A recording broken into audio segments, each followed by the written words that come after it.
Em nome do Pai que me criou, em nome do Filho que me resgatou, em nome do Espírito Santo que me santificou, divina vontade, reina na minha vontade. Ó minha mãe, eu te amo e tu me amas, dai-me o colo da vontade divina, minha alma. Me aceita, mãe, para que todas as minhas ações sejam feitas diante de vossos olhos maternais. Vinde, Espírito Santo, vinde por meio da poderosa intercessão do Imaculado Coração de Maria, vossa amadíssima esposa. Vinde, Espírito Santo, vinde por meio da poderosa intercessão do Imaculado Coração de Maria, vossa amadíssima esposa. Vinde, Espírito Santo, vinde por meio da poderosa intercessão do Imaculado Coração de Maria, vossa amadíssima esposa. Livro do Céu, capítulo 3, trecho 60, 16 de abril de 1900. As 3 assinaturas do passaporte da bem-aventurança na terra. Depois de ter passado dias amargos de privação e de reprovações do bendito Jesus por minhas ingratidões e resistência a seu querer e a suas graças, esta manhã, ao vir, me disse: minha filha, o passaporte para entrar na felicidade que a alma pode possuir sobre esta terra deve ser assinado com 3 assinaturas. E estas são: resignação, humildade e obediência. A resignação perfeita, meu querer, é cera que funde o nosso querer e deles forma um só. É açúcar e mel. Mas se há uma pequena resistência ao meu querer, a cera se desune, o açúcar se torna amargo e o mel se converte em veneno. Nossa. Então, quando temos essa resistência, né, mesmo que ela seja uma pequena resistência ao querer de Deus, a cera ela se desune, o açúcar se torna amargo e o mel se converte em veneno. É muito forte isso, né? Porque nos ensina que andar distante, né, do querer de Deus, não fazer, não aceitar, né, e não querer aquilo que Deus quer para a nossa vida, é viver o oposto, né, dessa união, né, dessa função, né? A função da cera, ela, em vez de a cera, ela desune, né? A cera se desune, o açúcar se torna amargo e o mel se converte em veneno, né? É virar a chave ao contrário, né? Eu conversei, né, com uma pessoa que há muitos anos eu não conversava, e é uma pessoa até da família, mas que muitos anos a gente não se falava, e ela me disse isso assim: eu quero, eu não sei se o que eu estou fazendo para o meu filho é o certo, né? Mas o que Deus quiser para a vida dele é o que a gente quer. E o que Deus não quiser, nós não queremos. E é verdade, né? É assim que a gente tem que viver a nossa vida, né? Com essa convicção, com essa certeza. Mesmo que a nossa vontade, né, a nossa vontade humana seja um querer, né? Mas está sob essa vontade de Deus, sob o querer divino, né? Eu posso querer uma coisa para mim ou para meus filhos, ou, né, para uma situação, mas eu tenho que colocar em primeiro lugar o querer de Deus, né? E se Deus quiser, nós queremos, e se Deus não quiser, nós não vamos querer também, né? E vamos aceitar isso. E esse texto aqui fala isso, né? Porque se a gente vive nessa contramão, aquilo que era para ser doce se torna amargo, né? E se torna veneno. O que é remédio se torna veneno. Porque a gente não vai andar, né, caminhando ao lado da vontade de Deus, né? Vamos fazer um caminho oposto. E aí não vamos estar sob a bênção dele. Aqui mais em cima também que ele falou, cadê?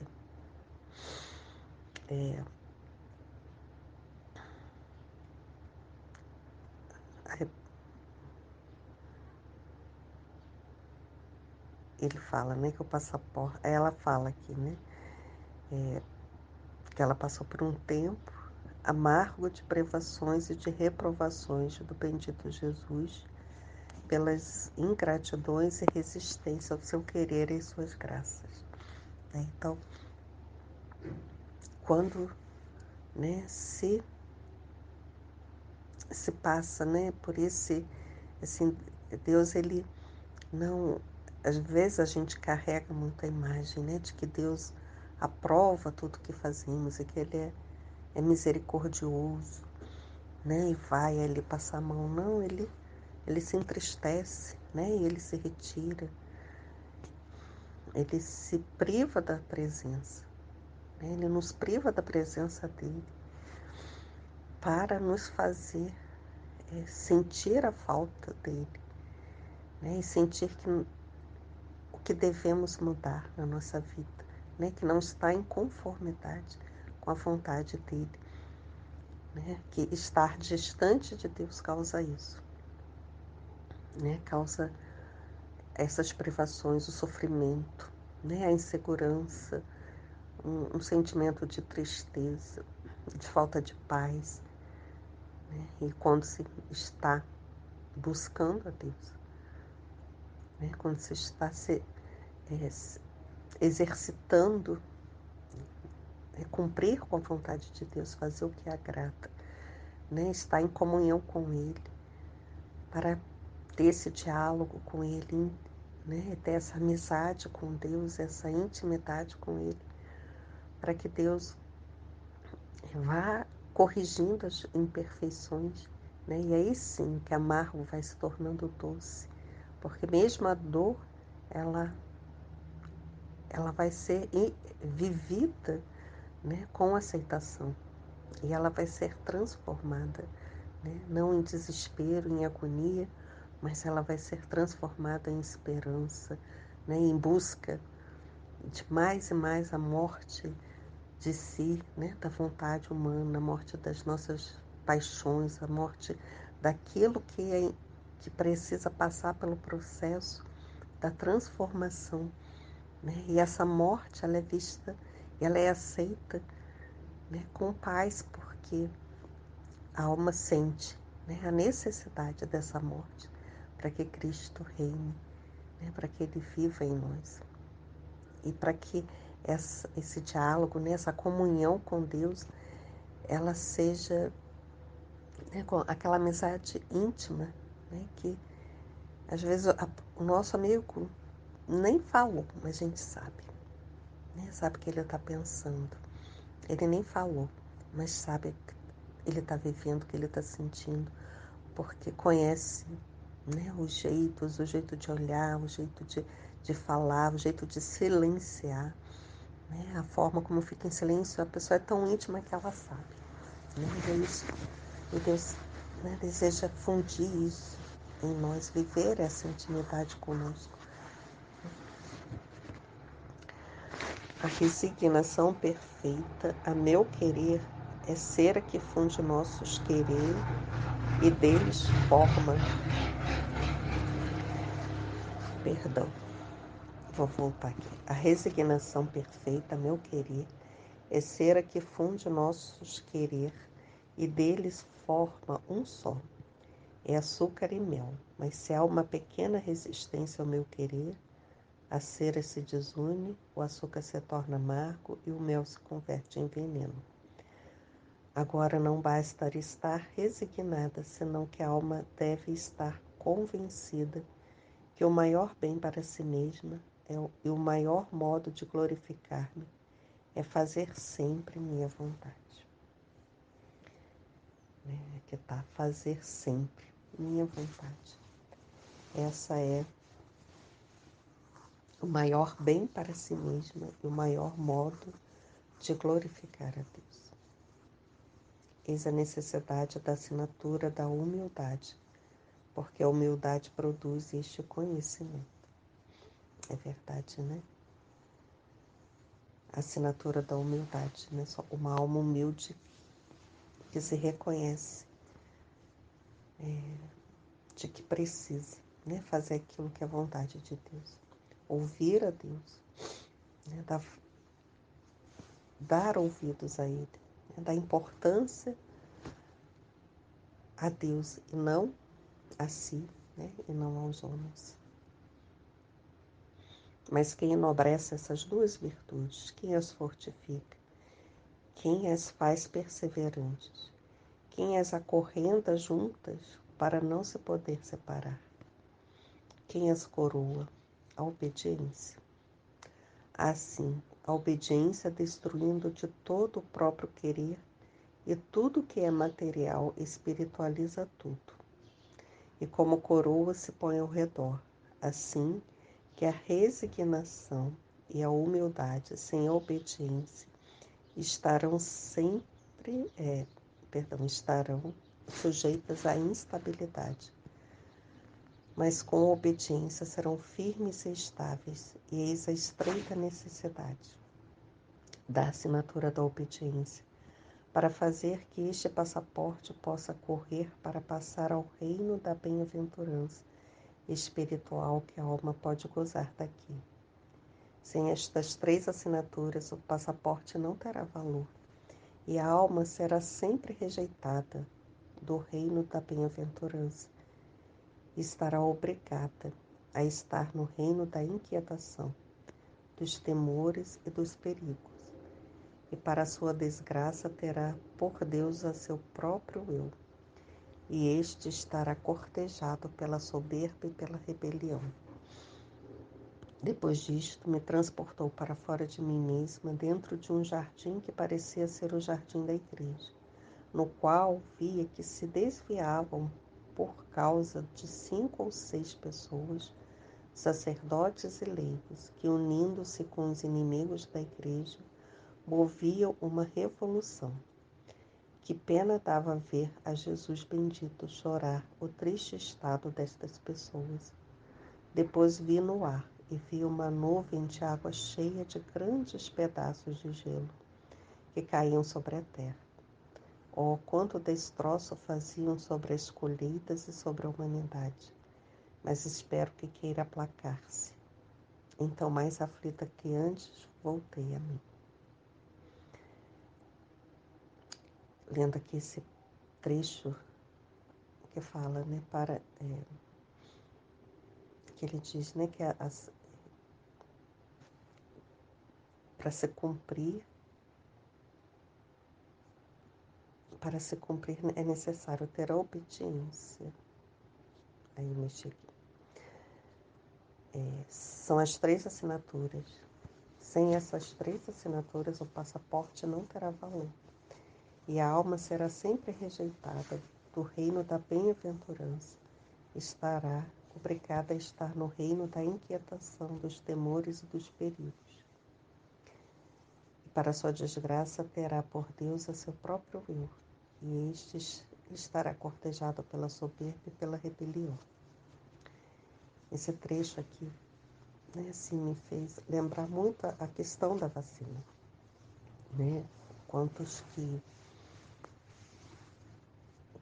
né, sempre tem os que são contra, os que são a favor, e acabam ocasionando, né, um conflito entre essas 2 opiniões, essas 2 linhas de pensamento e de atitudes, né? E muitos católicos que eu conheço, né, e falando que não iam se vacinar,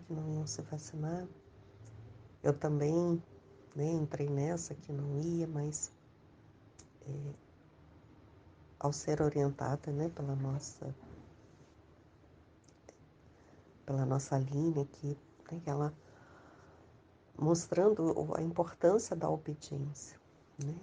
E até o Papa falou que era para nós também nos vacinarmos, né, nos protegermos, e que a ciência ela está a favor da humanidade, né? E se alguém fizer algo ali que seja para destruir, mas que a nossa confiança tem que estar no Senhor, né? E a gente não tem que ter medo, né? Porque precisamos exercitar essa confiança em Deus, né? E não ter apegos, né? O apego às coisas terrenas, né? Mas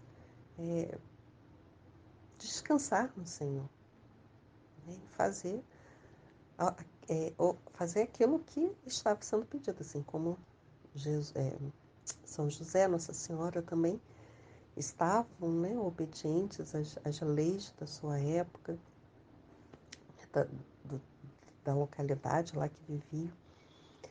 E, né, e isso assim, Jesus falando isso, orientando a Aline, né, a gente sente essa paz, né, porque a gente sente que é o próprio Deus falando, né, por que ter medo? Como diz a passagem, o que nos separará do amor de Deus? Né? Nem a morte, nem a tribulação, né? Nem a fome, nem a peste, nem a enfermidade. Nada disso não vai nos separar do amor de Deus.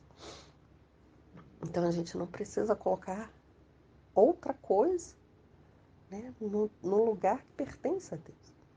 Né? Deus tem que estar ali, né? Ter essa assinatura dele. E, como falando aqui da obediência, né? Então, essas pessoas que eu conheço, né, um grupo de pessoas que não iam se vacinar porque, né, a vacina era um mal e eles iam fazer um mal, né? E ali, naquela confusão mental que havia, né, a gente percebia assim uma alma atribulada, preocupada, muito temerosa, né, temerosa com tudo. E aí essas pessoas, né, rezavam muito, pedindo a Deus para não adoecerem, né, para que a pandemia acabasse, para não adoecer, para que nenhum mal acontecesse, né? E como se, eu sempre, acho que foi aqui na comunidade, eu sempre ouvi isso, né? Eu ouvi isso. Para Deus não há privilegiados, né? Todos nós estamos aqui, né? E Ele, não, Deus ele não vai privilegiar alguém, né? A pessoa precisa aceitar a vontade de Deus, e não Deus vai aceitar a nossa vontade, né? Eu faço isso, eu sou isso, então Deus vai, né, agir dessa forma comigo. Porque eu faço assim, né? Porque eu estou ocupando o trono que pertence a Deus, né? Eu estou sendo o Senhor da minha vida e querendo mandar em Deus. E uma dessas pessoas, né, ou acho que todas elas pegaram Covid, e quando pegaram Covid ficaram desesperadas, porque não haviam tomado a vacina, né? E se você também vai procurar um atendimento e você não está vacinado, e você vai ter que explicar, né? E tudo, enfim, é uma coisa muito desconfortante, né? E aí aquelas pessoas, né, ficavam extremamente, mais ainda, angustiadas, temerosas, já estavam por não querer tomar vacina. E ficavam mais ainda, né? Assim, perder essa liberdade também, né? Essa liberdade espiritual da confiança, é ter liberdade de confiar em Deus, assim como aquela criancinha, né, que está, de repente, no andar superior e o pai fala, né, se joga que eu te pego. E aquela criança vai e se joga porque ela confia, ela tem a liberdade, né, entre o pai, ela sabe, né, que o pai vai segurá-la, ela não vai cair, ela nem vê o perigo, né, porque ela vê o que é a confiança. Eu confio plenamente nele, como a gente precisa, né, assim, exercitar isso na nossa vida. Mas para isso precisa, né, de estar aqui, como ele fala, né, nesse passaporte, ter esse passaporte, da bem-aventurança, né? Que é a confiança, a obediência, a resignação, né? E a alma que não está assim, ela fica atribulada, né? Mas de todo mal, Deus sempre tirou um bem maior, né? Que essas situações sejam para mostrar quanto Deus ainda não é Senhor da nossa vida, né? Quanto Deus ainda precisa entrar na nossa vida, e nós precisamos abrir essa porta para que Deus entre, para que Deus reine, né? Para que Ele seja mesmo o nosso Senhor, né? E as nossas forças elas caiam, as nossas forças humanas caiam, se desarmem, né? Para que eu possa aceitar e acolher, né? O senhorio de Deus em nossa vida. Eu nem sei se eu terminei de ler aqui o 4, mas eu vou ler novamente, caso eu não tenha lido, né? Depois disto, me transportou para fora de mim mesma, dentro de um jardim que parecia o jardim da igreja, no qual via que se desviavam por causa de 5 ou 6 pessoas, sacerdotes e leigos que, unindo-se com os inimigos da igreja, moviam uma revolução, né? Então, quando nos unimos, né, não com o querer divino, né, mas com os nossos interesses, com aqueles que não estão vivendo, não correspondendo ao amor de Deus, né, nós estamos vivendo de costas para Deus, virando as costas para Deus. Né? E depois vi no ar e vi uma nuvem de água cheia de grandes pedaços de gelo que caíam sobre a terra, e quanto destroço faziam sobre as colheitas e sobre a humanidade. Mas espero que queira aplacar-se. Então, mais aflita que antes, voltei a mim. Foi no ano passado, teve uma chuva de granizo aqui. E o interessante, né, que meu marido, ele tem, né, assim, paixão por carro. A paixão dele é carro. Acho que a maioria dos homens pensam dessa forma, né, com carro e tudo. E até eu cheguei a partilhar isso numa das partilhas, né, uma das meditações do Livro do Céu na época. Acho que estava no final do 1, no 2 ainda. E meu esposo estava trabalhando, né? E foi assim, uma chuva muito forte que teve e tal. E aí ele manda mensagem perguntando se estava tudo bem com o carro. E eu respondi, né? Que ele não perguntou se nós estávamos bem, mas perguntou do carro e ele ficou chateado porque nós estávamos protegidas dentro de casa. Ele nem sabia se estávamos em casa ou na rua, né? Mas aqui quando chove muito, assim, entra água dentro de casa, ele nem se preocupou com isso, né? A preocupação dele era o carro. E, né, e a gente acabou discutindo um pouco, né, por conta disso. Eu fiquei brava, fiquei triste, né? E coloquei para ele que, né, enfim, ele estava, né, colocando muito, a preocupação maior dele, né, era o carro, né? Enfim, entendo, né, mas não aceito. E por incrível que pareça, eu nem sabia que tinha chovido granizo, porque não tinha granizo na minha casa. E aqui as casas são grudadinhas, né? São casas pequenininhas e grudadinhas uma na outra.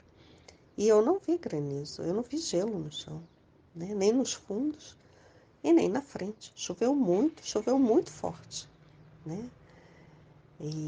Mas muito mesmo.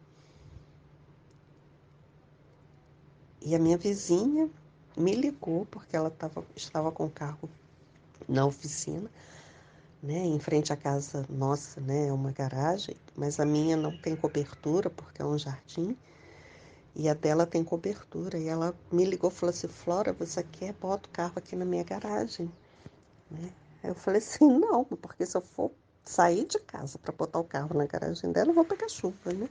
Eu vou me molhar. vou pegar chuva. E estava chovendo muito forte. Eu falei assim, não vou fazer isso. E por incrível que pareça, aqui em casa não caiu granizo, né? Ela falando, nossa, mas a gente pegou, né? Chegamos a pegar o granizo, né? O gelinho. Eu falei assim, não, aqui nenhum, né? E aqui é todo grudado. É como se Deus, ele, né, estendeu algo aqui, né? O nosso anjo da guarda estendeu a asa dele. E não caiu uma pedra de granizo na minha casa. Né? Amém, Senhor. A todo momento, né, devemos glorificar o nosso Deus, bendizê-lo, louvá-lo, adorá-lo, né? Em tudo ver a sua graça, em tudo ver a nossa vida com os olhos de Deus, né? Porque vamos ver muito além, vamos ter essa visão de águia. Amém, Fiat, eu não sou nada, Deus é tudo, Pai, eu te amo. Em nome do Pai, do Filho e do Espírito Santo. Amém.